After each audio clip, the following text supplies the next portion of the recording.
class, I'm your assistant teacher Swati Singh. Let's start our remaining part of the first chapter. As we already read in our first video about why do we need the read to history and what is history gives us. History हमें क्या देती है और हमें किस तरह से improvement करने के लिए helpful होती है. And already we read about the time period. We divided our history in three periods: the ancient history, the medieval history, and the modern history. And the time, how we count the time? The time before the birth of the Jesus Christ, we count as a BCE, before Common Era. And the time after the birth of Jesus Christ, we count as a CE, as a Common Era. Now we read about the geographical framework. The geographical location of a place has a huge impact on its history. किसी भी जगह के लिए जहाँ पे रहते हैं हम, वो जगह हमें रहने वाले लोगों को इफ़ेक्ट करती है. Factors such as the type of land, soil, availability of water, climate affects human settlements. जो जहाँ पे हम रहते हैं वहाँ पे किस तरह की आपकी सोयल है, किस तरह से वहाँ पे आपको पानी की अवेलेबिलिटी है कि आपको इजीली पानी मिलता है वहाँ पे या नहीं. ये सारी चीज़ें आपकी क्या इफ़ेक्ट करती हैं, आप जहाँ कहीं भी रहते हैं आपकी रहने के प्लेस को इफ़ेक्ट करती है. Generally people prefer to live in areas where the environment is favourable for living. अधिकतर लोग कहाँ रहना पसंद करते हैं, जहाँ पे उनकी जो क्लाइमेटिक कंडीशंस हैं या जो वहाँ पे और चीज़ें जो नीड के लिए होती हैं एक पर्सन को रहने के लिए, वो सारी चीज़ें क्या हैं, फेवरेबल हैं. जो अर्ली पीपल थे उन्होंने कहाँ पे रहना स्टार्ट किया था, वो नदी किनारे रहते थे. They live near the bank of river because due to the availability of fertile land. अगर आप नदी के किनारे रहेंगे तो आपको वहाँ पे पानी भी इजीली अवेलेबल होगा. आपको जो वहाँ पे नदी के किनारे हैं इस वजह से जो वहाँ सोइल होगी वो फर्टाइल होगी. इट मीन्स वो बहुत उपजाऊ होगी, उसमें आप अच्छे से फसल उगा सकते हैं. तो 3 नदियाँ थी जिसके किनारे अर्ली ह्यूमन ने रहना स्टार्ट किया था: Indus, Ganga and the Brahmaputra. Okay, they rivers served as a means of transport. और जो रिवर्स हैं उन्हें as a means of transport यानी कि एक जगह से दूसरी जगह जो पानी के रास्ते जाया जाता था इसलिए भी यूज़ की जाती थी. Himalaya in the north separates India from the central Asia. जो नॉर्थ में हिमालय है वो हमारे जो इंडिया है उसे सेंट्रल एशिया से सेपरेट करते हैं. And it protects the cold winds, और वो हमें ठंडी हवाओं से भी बचाते हैं. At the same time the passes in the mountain, जो पासेस होते हैं यानी कि जो दो पहाड़ों को काट के जो रास्ता बनाया जाता है जिसे दर्रा कहते हैं, वो लोगों को एक जगह से दूसरी जगह जाने में हेल्पफुल होते थे. उससे क्या होता था, लोगों का जो ट्रेडिंग है वो बढ़ता था. लोग एक जगह से दूसरी जगह जा सकते थे, और जब पर्सन इधर उधर एक दूसरी जगह जाते थे, they goes one place to another for their trading. They also share their traditional cultural values, और ये सारी चीज़ें भी एक दूसरे के साथ शेयर हो. South the long coast line of India allowed trade with the Rome to flourish.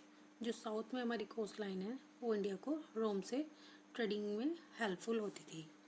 दस the ocean also help in exchange of goods, religious and cultural ideas. तो ओशियन के थ्रू भी हम एक सामान को दूसरी जगह पहुंचाते थे, और जब गुड्स का एक्सचेंज होता है तो रिलीजियस और कल्चरल आइडियाज़ भी एक्सचेंज होते हैं.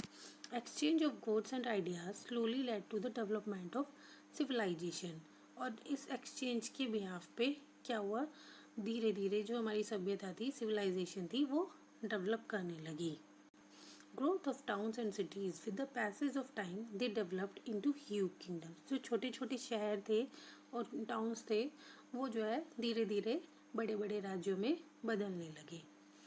Reasons for the movement of people. People one place से अदर प्लेस के लिए मूव करते रहते थे. वो एक प्लेस पे एक जगह प्रॉपरली नहीं रहते थे. क्यों? क्योंकि हमें उस टाइम ये तो नहीं पता था. They don't know how to grow crops, how they made their houses.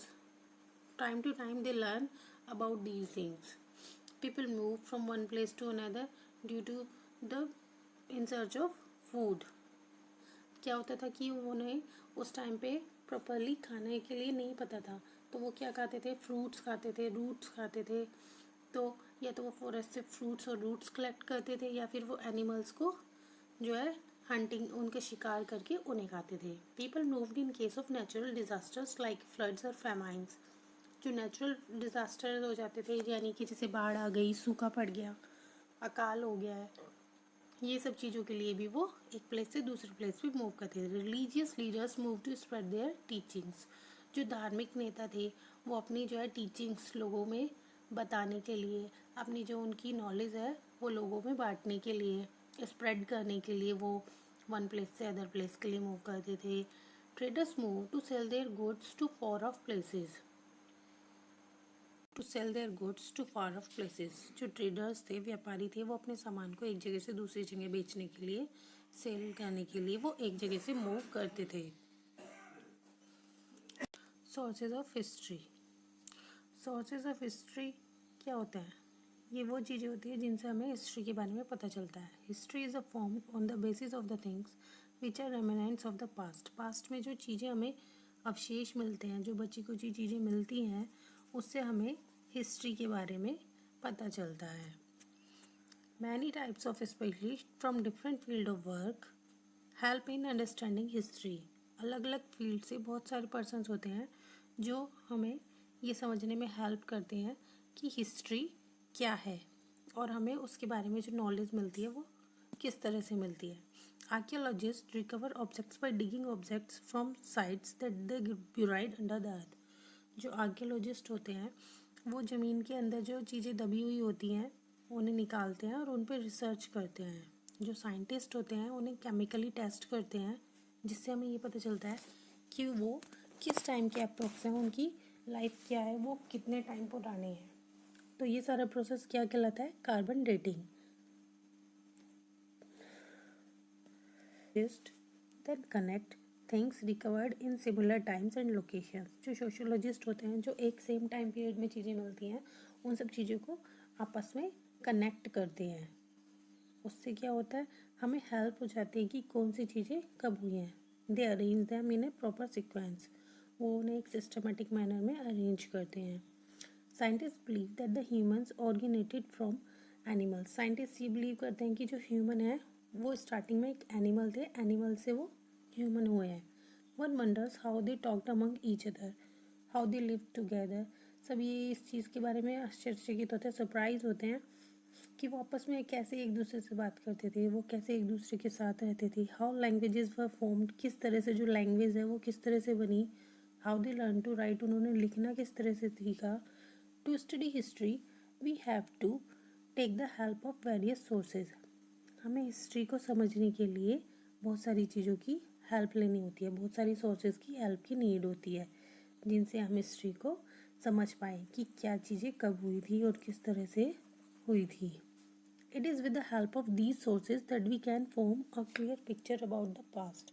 और उन सब सोर्सेज की हेल्प से हम क्या करेंगे कि एक पास्ट की एक पिक्चर क्रिएट करेंगे, जिससे कि हमें पास्ट के बारे में पता चलेगा कि पास्ट में क्या क्या चीज़ें हुई हैं। तो हमारी जो सोर्सेज हैं, हमें उनकी स्टडी करने के लिए वी डिवाइडेड इनटू 3 कैटेगरीज। तो हमने उसकी 3 कैटेगरीज में डिवाइड किया है। पहला है literary sources, archaeological sources and the account of foreign travellers. कि जो चीज़ें हमें लिखी हुई मिलती हैं वो, या फिर जो आर्कियोलॉजिस्ट जो है खुदाई करके निकालते हैं वे चीज़ें, या फिर जो फॉरेन ट्रैवलर्स थे, जो दूसरे देशों से पर्सन हमारे इंडिया आए थे, उन्होंने जो जो है छोड़ा है, जो भी उन्होंने बुक्स वगैरह लिखी हैं इंडिया से रिलेटेड, अपने जिस टाइम में वो इंडिया में आए थे, उन चीज़ों से हमें पास्ट के बारे में नॉलेज मिलती है। Literary sources are written records. जो लिटरेरी सोर्सेज होते हैं वो आपके रिटन रिकॉर्ड्स होते हैं, यानी कि लिखे हुए। Before the invention of paper people used to write on the bark of the birch tree और पाम लीव्स। जब पेपर का इन्वेंशन नहीं हुआ तो लोग किस पे लिखते थे? जो बर्च ट्री या पाम लीव्स पे लिखते थे। These are called manuscripts. तो इन्हें मैन्यूस्क्रिप्ट्स कहा जाता है। मैन्यू का मीन्स हाथ और स्क्रिप्ट यानी कि आपके लिखे हुए। तो जो चीज़ें आपके हाथ से लिखी हुई हैं। Over a period of time, these manuscripts got destroyed as they were very fragile, but some of them survived and have been kept in monasteries, temples और under the care of government. लेकिन क्या होता है कि वो इतनी long life नहीं होती है उनकी, वो लीव्स वगैरह पे या फिर जो है पेड़ों की छाल पे लिखी होती है, तो वो जल्दी ही डिस्ट्रॉय हो जाती है। लेकिन कुछ अगर उनमें से अभी भी बची हुई हैं तो वो मोनेस्ट्रीज़ में है या फिर टेम्पल्स में है, या फिर गवर्नमेंट ने उन्हें जो म्यूज़ियम होता है वहाँ पे रखा हुआ है। These manuscripts can be divided into two categories. आपकी जो manuscripts हैं उन्हें भी हम 2 पार्ट्स में डिवाइड कर सकते हैं. The one is manuscripts. Ancient Indian literature were mostly religious in the nature and contained no definite date for events. जो आपके एंशियंट इंडियन लिटरेचर हैं वो आपके अधिकतर के इस तरह के हैं, धार्मिक हैं, आपके धर्म से रिलेटेड हैं. उनसे हमें लेकिन उन चीज़ों की जो इवेंट उस टाइम हुए हैं उनकी एक्यूरेट डेट तो नहीं पता चलती है, लेकिन वो सारे रिलेटेड किससे हैं, मोस्टली रिलीजियस रिलेटेड हैं. But they provide a wealth of knowledge about our ancient society. लेकिन उनसे हमें क्या पता चलता है, जो हमारी एंशियंट सोसाइटी थी उसके बारे में पता चलता है. The Purana, the Vedas, the Upanishad, the Tripitaka etcetera the example of religious literature. ये सारी आपकी धार्मिक किताबें हैं. इन सब से हमें उस टाइम के जो धर्म के रिलेटेड चीज़ें नॉलेज हमें मिलती है. The manuscripts are secular. जो दूसरा टाइप है वो क्या है आपका, secular, not connected with the religion, जो कि आपके धर्म से जुड़ा हुआ नहीं है. The subject of these text were grammar, politics, poems, drama etcetera. जो इन सारी चीज़ों का आपके जो ये सारी सेक्युलर चीज़ें हैं, यानी कि ये आपके जो भी नोट्स मिलते हैं इन सब में आपको डिफरेंट टाइप्स की चीज़ें मिलती हैं. पढ़न by Chanakya, Panini's grammar, Sangam literature and the Kalidasa play. These are the different books that gives us a glimpse the life of people during those times. उस समय जो लोगों की लाइफ थी किस तरह से थी वो हमें इन सब प्ले और ड्रामास को पढ़ के पता चलता है. आपके इसमें किस तरह से उस टाइम लोग रहते थे. आर्कियोलॉजिकल सोर्सेज क्या होती हैं, आर्कियोलॉजिकल सोर्सेज वो होती हैं जिन्हें आर्कियोलॉजिस्ट ज़मीन से खुदाई करके निकालते हैं और फिर उनके बाद उनकी जो है रिसर्च करते हैं कि उस टाइम के जो पीपल थे वो किस तरह से रहते थे, उनकी सारा लाइफ रिकन्स्ट्रक्ट करते हैं. वो बहुत सारी चीज़ें हो सकती हैं जो भी हमें खुदाई में मिलती हैं नीचे से, ज़मीन में से. These are the remains of buildings, pottery, weapons, tools, ornaments, bones, grains, remains of plants. वो कुछ भी हो सकते हैं, बट टूटी फूटी बिल्डिंग्स के अवशेष हो सकते हैं, पोट्री, कुछ हथियार हो सकते हैं, उनके टूल्स हो सकते हैं, ज्वेलरी हो सकती है, हड्डियाँ हो सकती हैं एनिमल्स की, ह्यूमंस की. They are broadly divided into the following divisions. The one is inscriptions, coins, monuments, artifacts like a pottery, sculpture, ornaments, painting, tools etcetera. वो डिफरेंट टाइप के हो सकते हैं. आपके इंस्क्रिप्शंस क्या होते हैं, इंस्क्रिप्शंस आपके वो होते हैं जो आपके पत्थरों पे, जो आपके हार्ड सरफेस पे, मेटल पे या स्टोन पे उकेरा जाता है, उसे उनसे टूल्स से, डिफरेंट टूल से उसे खोद के उन पे पत्थरों के ऊपर या मेटल के ऊपर लिखा जाता है. और इंस्क्रिप्शंस जो होते हैं उनकी लाइफ बहुत ज़्यादा होती है क्योंकि वो हार्ड सरफेस पे बने होते हैं. Inscriptions are records engraved mostly on the rocks, stone pillars, walls, and the metal slabs. Inscriptions are the most reliable evidence, and their study is called epigraphy. जो आपके inscriptions हैं,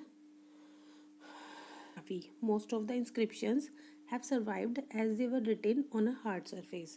क्या होता है, क्योंकि ये हार्ड सरफेस पे लिखे होते हैं इसलिए इनकी लाइफ लॉन्ग होती है. A large number of inscriptions tell us about the orders and the victories of the king. जो भी राजा उस टाइम क्या होता था कि किसी ने भी कुछ जीत हासिल करी है, किसी वॉर में उनको जो है जीत मिली है, विक्ट्री मिली है, तो पिलर्स वगैरह पे लिखवा देते थे वो.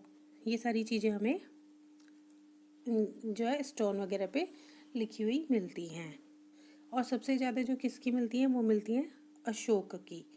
जो एम्परर अशोक थे, जो उन्होंने कलिंग का युद्ध था उसके बाद से उन्हें इतना ज़्यादा उन्हें सैड फील हुआ, इतने सारा उन्होंने सब लोगों को रोते हुए, इतना सारा ब्लड, ये सब चीज़ें देखी, तो उनका जो है युद्ध से मन हट गया और उन्होंने युद्ध छोड़ दिया और उन्होंने धर्म को अपना लिया.